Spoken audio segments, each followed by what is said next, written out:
Hi, I'm Randy from A Fresh Squeeze Life, and today I'm going to show you how to make a really cute painted book stack. This is a really good project for the times we're living in right now because I think most of you should have quite a few of these supplies at home, and if not, you can order them online. And as far as the books go, you can just grab some old books for your bookshelf and use those.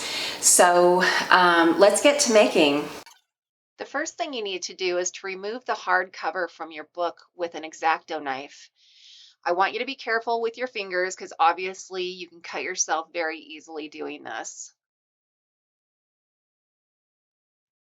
Now we're going to use our chalk paint and our foam brush to paint the spines of our book. I used 2 coats on each book, drying between each coat. Be sure not to get too much on the top page of your book stack.